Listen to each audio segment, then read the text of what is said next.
कांग्रेस अध्यक्ष मल्लिकार्जुन खड़गे के आवास पर इंडिया गठबंधन की बैठक शुरू। सोनिया राहुल समेत कई नेता पहुंचे। पीएम मोदी ने राष्ट्रपति मुर्मू से की मुलाकात। राष्ट्रपति ने नई सरकार के गठन तक पद पर बने रहने को कहा।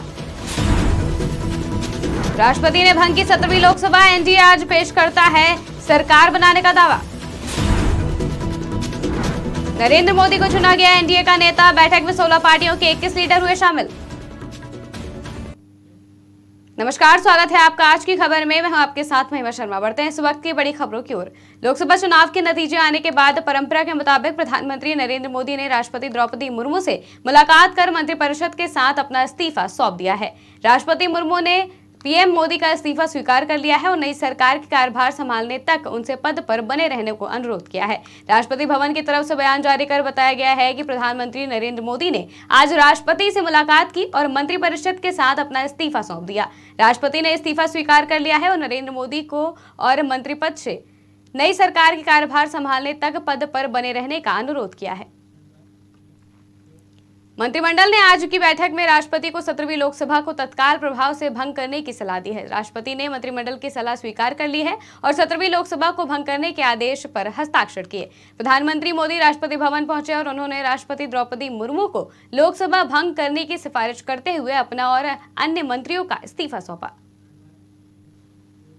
लोकसभा चुनाव के बाद अब सरकार बनाने की कवायद शुरू हो गई है। इसी सिलसिले में बुधवार को एनडीए की पहली बैठक पीएम आवास में शाम 4 बजे हुई। 1 घंटे चली बैठक में मोदी को एनडीए का नेता चुना गया। बैठक में 16 पार्टियों के 21 नेता शामिल हुए। सूत्रों के मुताबिक एनडीए के सांसदों की 7 जून को बैठक होगी। इसके बाद सरकार बनाने का दावा पेश करने के लिए राष्ट्रपति के पास जाएंगे। राजनाथ सिंह, अमित शाह और जेपी नड्डा को सभी सहयोगी दलों के साथ 1-to-1 बात करने और नई सरकार के स्वरूप पर चर्चा करने की जिम्मेदारी दी गई है। पीएम मोदी की अध्यक्षता में हुई बैठक में टीडीपी अध्यक्ष एन चंद्रबाबू नायडू, जेडीयू नेता और बिहार के सीएम नीतीश कुमार, शिवसेना नेता और महाराष्ट्र के सीएम एकनाथ शिंदे और एलजेपी रामविलास नेता चिराग पासवान शामिल रहे। साथ ही बीजेपी के वरिष्ठ नेता भी मौजूद रहे।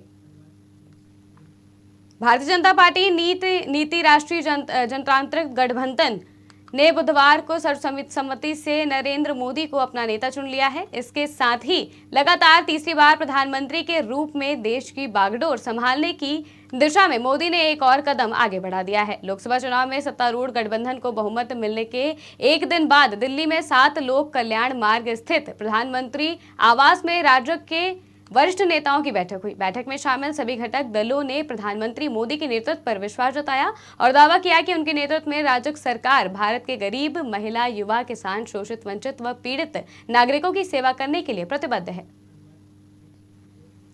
हिमाचल प्रदेश में जंगल में आग लगने की कई घटनाएं सामने आई हैं, जिसके बाद इस गर्मी के मौसम में अब तक ऐसी आग लगने की घटनाओं की संख्या बढ़कर 1500 हो गई है। वहीं हिमाचल प्रदेश के प्रधान प्रमुख वन संरक्षक राजीव कुमार ने बताया कि इस बार गर्मी के मौसम में हिमाचल प्रदेश में 1500 से अधिक वन में आग लगने की घटनाएं दर्ज की गई हैं। 13,000 हेक्टेयर वन भूमि इससे प्रभावित हुई है। कोई जानमाल का नुकसान अभी तक रिपोर्ट नहीं हुआ है।